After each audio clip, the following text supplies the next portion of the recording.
की बोतल को खोलो खुदावन।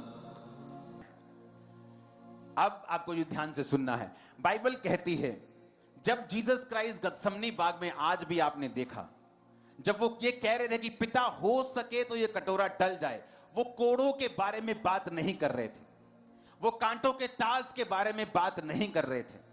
जीसस क्राइस्ट दुखों के और जो कोड़े और जो परमेश्वर को ताड़ना पड़नी थी, वो उस कटोरे के बारे में बात नहीं कर रहे थे। बात कुछ और थी। व्यवस्था विवरण 21 और 22 और 23 में वो बात लिखी है।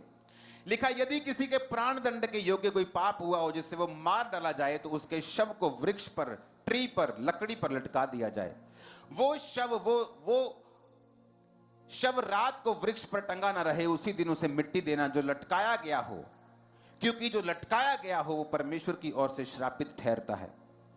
बाइबल कहती जो क्रूस पे लटकाया गया हो वो श्रापित है। गलातिया की पुस्तक को पढ़ेंगे 3 उसकी 13। मसीह ने जो हमारे लिए श्रापित बना, हमें मोल लेकर व्यवस्था के श्राप से छुड़ाया, क्योंकि लिखा है जो कोई लकड़ी पे लटकाया जाता है वह श्रापित है। यीशु मसीह को मालूम था कि अगले दिन क्रूस पर लटकाकर उसकी जान ली जाएगी, और यीशु मसीह को यह भी मालूम था कि पुराने नियम में लिखा हुआ है कि अगर कोई लकड़ी पे लटका के मारा जाएगा वो श्रापित होगा।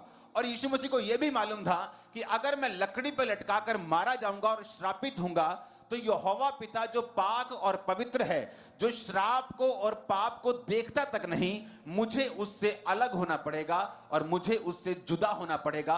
और यही पीड़ा थी परमेश्वर के दिल में, और इसीलिए परमेश्वर ने कहा था, हे मेरे परमेश्वर, हे मेरे परमेश्वर, तूने मुझे क्यों छोड़ दिया? क्यों? क्योंकि लकड़ी पे जब लटकाया जाता था तो इसका मतलब था पाप के कारण ये लकड़ी पे लटकाया गया। अब जीसस क्राइस्ट पाप किसके थे? तुम्हारे और मेरे। अब तुम्हारे और मेरे पापों के कारण वो लकड़ी पे लटकाया गया। जब तुम्हारे और मेरे पापों के कारण वो लकड़ी पे लटकाया गया तो पुराने नियम के मुताबिक जो यहोवा पिता का वचन है वो श्रापित था।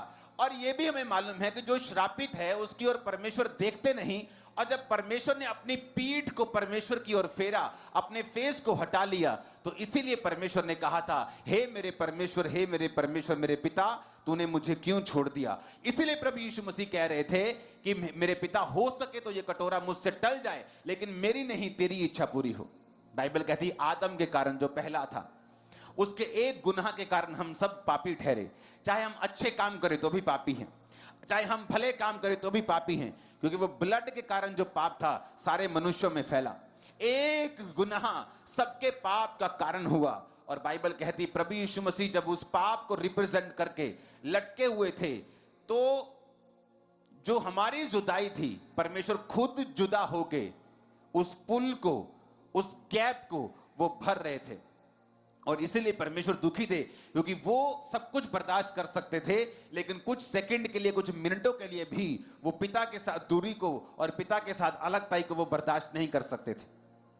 और इसलिए उन्होंने कहा, हे मेरे पिता, तूने मुझे क्यों छोड़ दिया?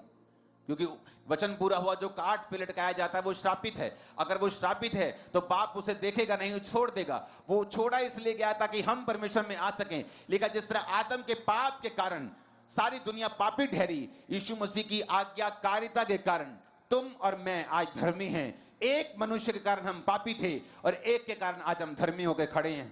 आमीन, हालेलुया, हालेलुया। और इसलिए परमेश्वर ने कहा था, तूने मुझे क्यों छोड़ा? और बाइबल कहती जब परमेश्वर ने अपने कामों को कर लिया, पिता के साथ मेल मिलाप कर लिया, अपने लहू को बहा दिया, सिर्फ तीसरे दिन वो मुर्दों में से जी उठा, शैतान का तमाशा बना दिया। आज तक बना रहा है शैतान का वो तमाशा। हर संडे, थर्सडे, रोज 24 घंटे बनता है दुनिया। हालेलुया।